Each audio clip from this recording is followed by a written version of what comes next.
Acompáñenos de lunes a viernes en Contrastando Ideas Noticias con el doctor Julio Jiménez, con una batería de especialistas en materia fiscal, política,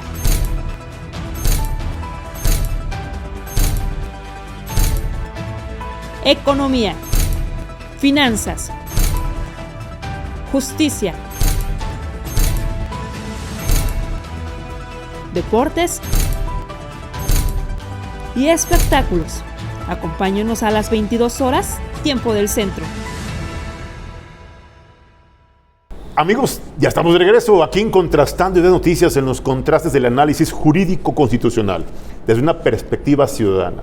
Y precisamente estamos platicando con el doctor Plácido Morales Vázquez, magistrado presidente del Tribunal Federal de Conciliación y Arbitraje. Magistrado, en materia jurídico-constitucional, hay propuestas del Ejecutivo Federal para que la elección de nuestros representantes populares, diputados, senadores, fuera en cuanto al principio de representación proporcional, reducir el número de plurinominales. ¿Cómo está planteado? ¿Cómo lo visualiza usted, magistrado? Sí,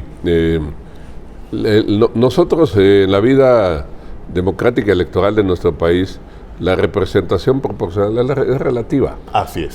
Se hizo con la LOPE, de 1978. 78-79. Es correcto. Sí. Antes habían lo que se llamaban diputados de partido. De partido, para correcto. Darle voz a minorías exiguas. Empieza a hacerse el país más plural.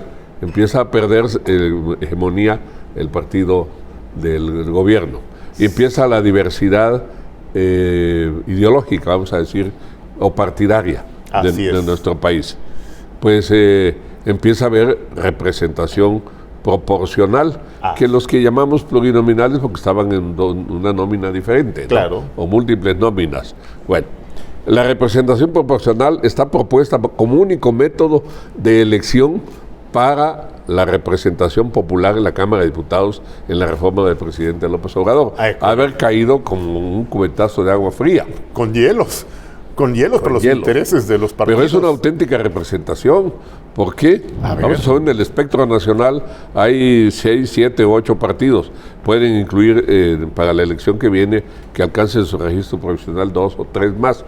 Vamos a suponer, la representación en la Cámara de Diputados se entiende que es una representación ideológica. Aquí hay conservadores, aquí hay progresistas, aquí hay moderados. Liberales o moderados, sí, claro. El ultraconservadores, bueno, van a un partido, conservadores van a otro partido, moderados van a otro partido, progresistas van a otro partido, ultraprogresistas van a ese partido.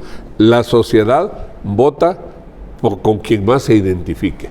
Ahí está la verdadera representación, magistrado. Entonces yo voto por un diputado que me represente porque yo creo en la familia y creo en el individuo. Soy un conservador consumado. Así bueno, es. La suma de toda esa totalidad de votos me dará en cuántos mexicanos piensen igual que yo. Obvio. ¿Sí? Tantos representantes, que a lo mejor somos la mayoría, que vamos a la hora a hacer leyes, por supuesto, y vamos a apachurrar a la minoría. Bueno, le vamos a prevalecer sobre ellos, a las minorías. Ya entendí, ¿no? muy bien. No, apachurrar estuvo exagerado. Vamos a prevalecer sobre las minorías porque somos la mayoría los que queremos ese modelo. La pluralidad. Es una verdadera representación, y la democracia es representación. Totalmente de acuerdo. Por eso la fórmula es buena.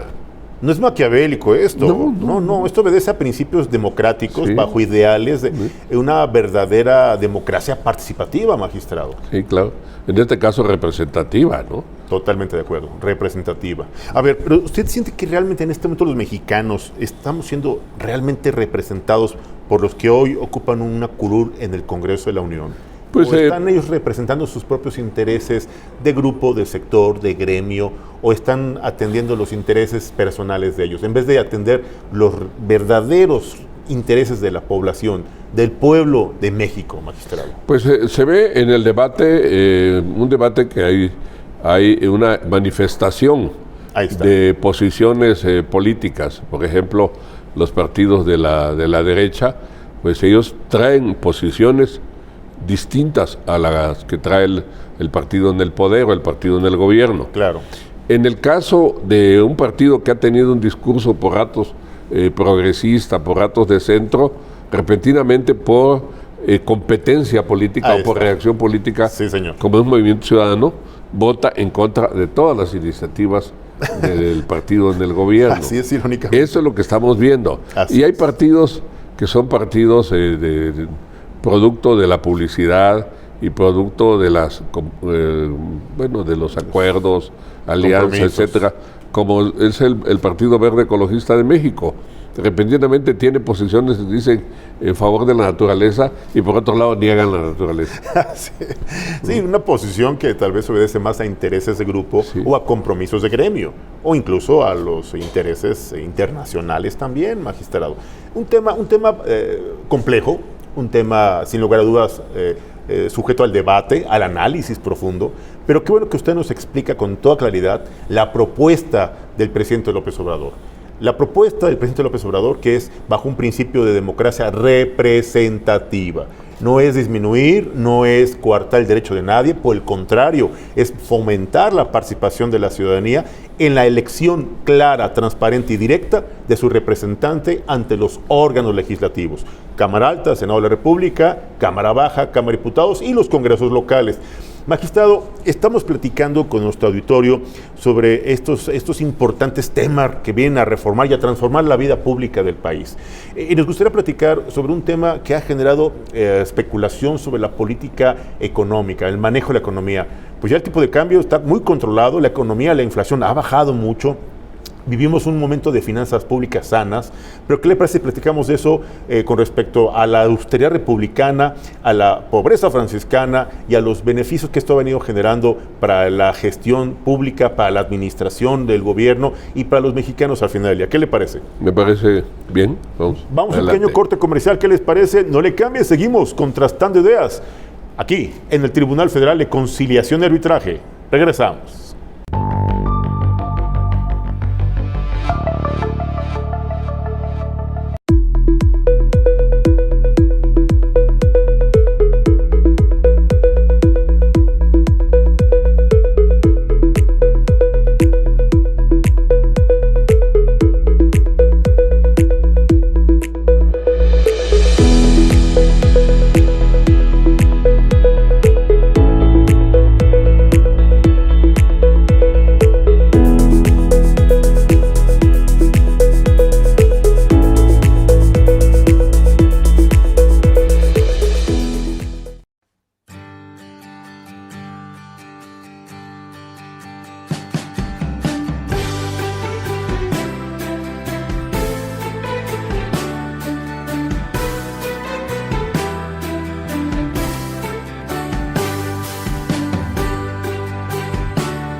Amigos, estamos de regreso en esta interesante charla con el magistrado Plácido Morales Vázquez, magistrado presidente del Tribunal Federal de Conciliación y Arbitraje, platicando sobre los temas que usted nos ha pedido, los temas que a usted le inquietan, le preocupan en redes sociales. Hoy estamos dando respuesta bajo el escenario ciudadano, bajo la perspectiva de un hombre, de un jurista, de un conocedor precisamente de estos temas, que además de en primera mano nos puede dar una explicación clara y yo diría muy accesible para que usted y yo lo entendamos de manera más, yo diría, cercana a la ciudadanía.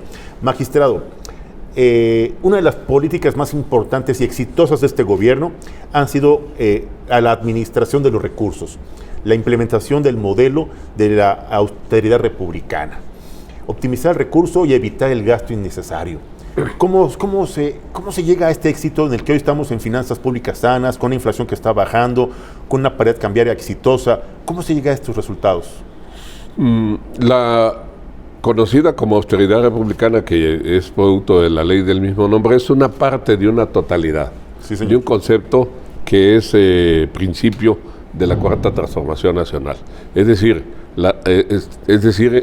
la separación entre el poder económico y el poder político. De acuerdo. Fue una discusión de mucho tiempo, incluso que proviene de los años 60, sobre el papel del Estado mexicano. Le llegaron a llamar, Porfirio Miranda le llamó el Estado bonapartista mexicano, que es un concepto, una categoría creada por el marxismo, cuando el Estado está al servicio de en ese tiempo se le llamaba burguesía. La burguesía, claro.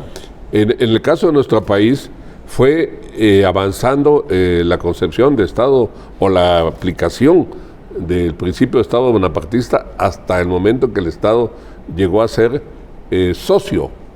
El orden público llegó a ser socio de la parte pública del capital. Y vemos que la empresa privada ya no solo es generadora de empleos y generadora de impuestos, sino también es socia en hospitales, en cárceles, en carreteras. Se llegó a un extremo.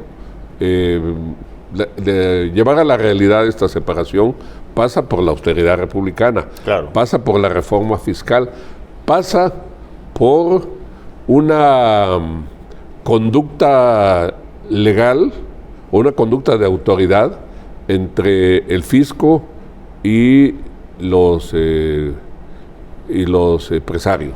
Lo que iba a decir los contribuyentes. Los contribuyentes, pero mejor los empresarios porque son los que hemos tenido diversos ejemplos. ¿Cómo no? La otra parte es la política social. La política social y la política de rigidez en el gasto han dado los resultados de que el dinero aterrice, voy a decir, en la comunidad, en el pueblo, en la gente, y esa de un piso a la economía que me lo explico yo, que no soy experto en materia de economía, ¿no? Claro.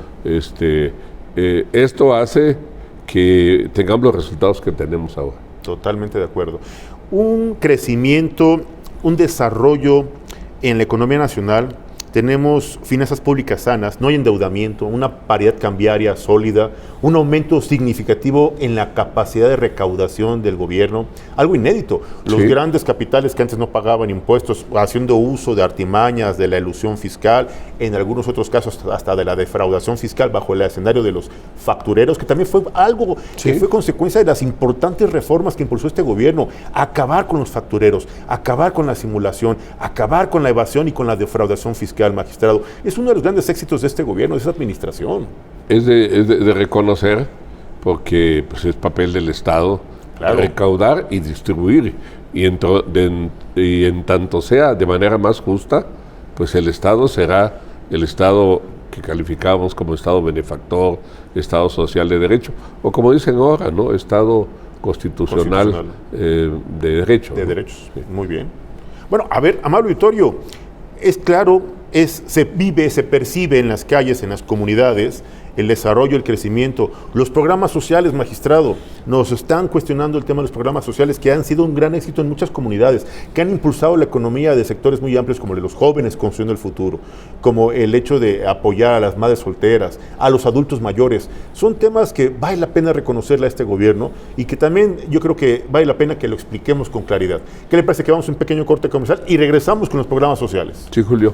No le cambie. Seguimos contrastando ideas, claro, aquí en Contrastando Ideas de la Noticia. Regresamos.